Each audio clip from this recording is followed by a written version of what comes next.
Hi, friends, and welcome to the 60 Days to Hire Network live session. Tonight, we're going to go over what should be on your resume, and we're going to really lean into that here in the next couple of minutes, and you'll be able to take some actions starting today to help your resume tell a better story for you.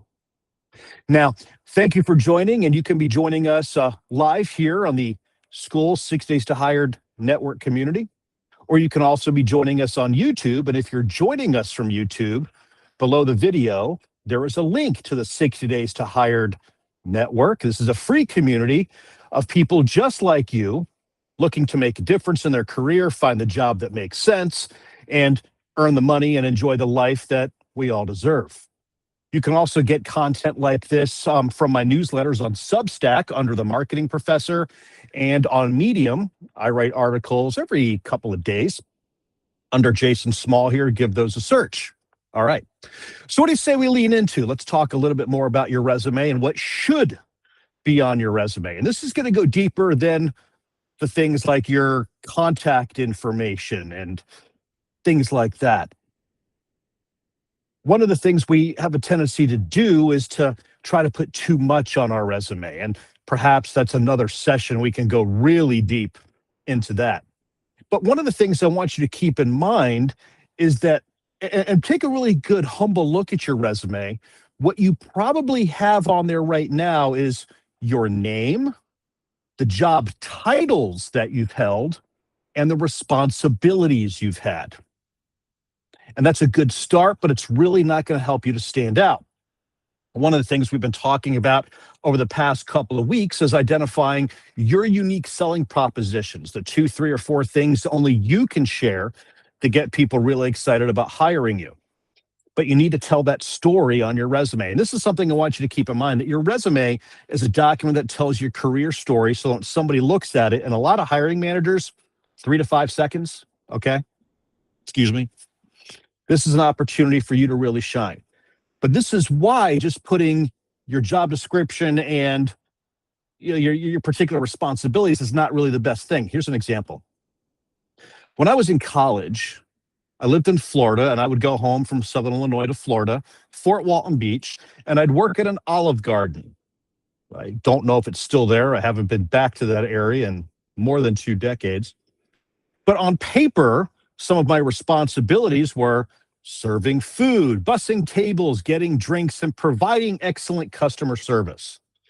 And I can remember when I was putting things on my resume, things I've done, I server at the Olive Garden this summer, this Christmas, that summer. And responsibilities, or I would say responsible for taking orders, filling drinks, providing excellent customer service. Here's where this is flawed. If I went to work every day full of enthusiasm, motivation, and put my best foot forward, and I'm standing next to a server who showed up late, had wrinkled clothes, didn't really care, was rude to customers, on paper, our responsibilities are exactly the same. And from a hiring manager's perspective, what makes person A different than Jason, and what makes Jason different than person C?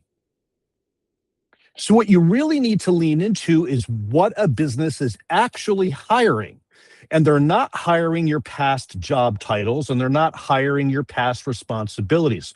What they are hiring is the problem that you solve. And they may not even know they have a problem yet. And that's where we're going to help them connect some dots. But right now they know, hey, they have a need. They have a chair that needs to be filled with a person that has a certain level of experience that can do certain things. Now, if you tell your story using data, well, now you have an opportunity to stand out. Now you're saying, okay, Jason, what does data mean? Just like it sounds, I'm talking about numbers. So let's go back to the Olive Garden for just a second. If my job description is taking orders, serving drinks, appetizers, desserts, and providing legendary customer service, so what? It's not terribly enticing. However, if I said that I was able to turn my tables over 4 times every dinner shift, resulting in an additional 30 customers, if I was able to increase add-ons to $10 per customer, those are the appetizers, drinks, and desserts. Okay, that's where restaurants make their money. And if I said that I was so proactive, I was asked to teach 2 leadership or 2 development pieces every month for new hires, well, that tells me a different story. That shows that A, I know how to help make a company money. B, I know how to train people. C, I'm motivated. And D, I have that entrepreneurial mindset that a lot of business owners really look for. Now, when I put that on my resume, I'm telling a much bigger story. And it's much deeper than serving drinks, clearing tables, providing legendary customer service. So here's my recommendation for you. Starting right now, and if you can do this today, pull out a journal. And if you don't have one, I recommend getting a journal. You can use a regular notepad, but it's nice you can keep everything in one place and start thinking about your current role.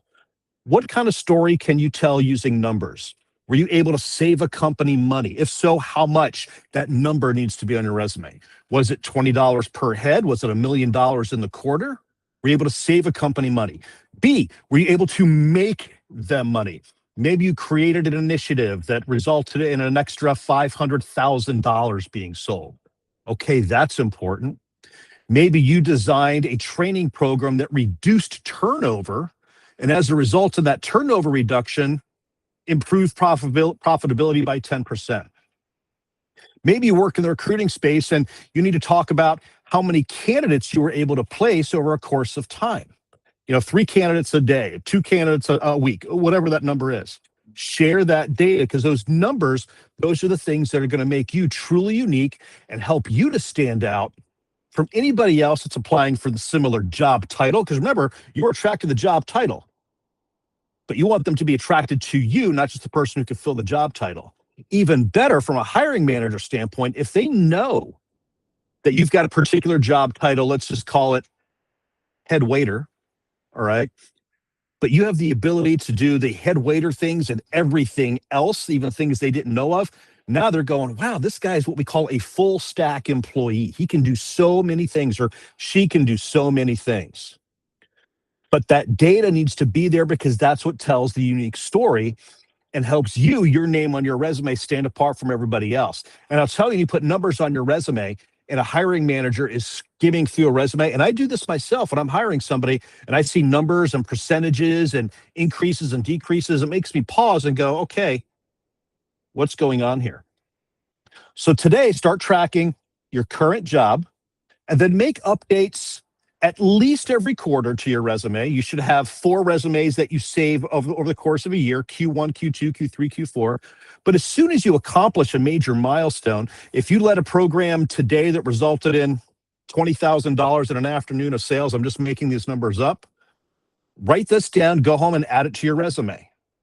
And we'll talk about resume design in another live session, but you want to have that data there. Now, this is going to involve you making some choices on your resume, because you don't just add, you want to add, subtract, modify, so that your resume tells a very concise story.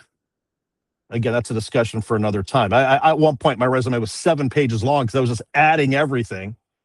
And I had my career coach look at it, and they said, hey, Jason, you can pull some of this out. You can move this around. You can use 1 word instead of 3. And it made my resume much tighter. But what it does do when you have those numbers is it tells a unique story that nobody else can copy. So again, customer service, serving drinks, and clearing tables sounds okay. But when you can say increased add-ons by $10, served as a trainer 2 times a month, and turned over your tables 4 times, resulting in an extra 36 or 40 customers, now the restaurant or the place you're looking for sees you as a high-value employee, something that they can really sink their teeth into. Thanks a lot for joining me, friends. Next week, we're going to talk about how you can use AI, artificial intelligence, to be your writing buddy, to take all this data that we're talking about and put it together into a framework that you can start to work with. All right?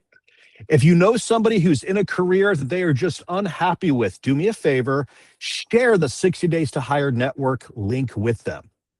If you want to engage with this content more often, please, you can check it out here on the 60 Days to Hire Network, or you can also find everything on my YouTube page, The Marketing Professor, link below the video. Thanks a lot for joining me. I'll talk to you next week. I'll see you.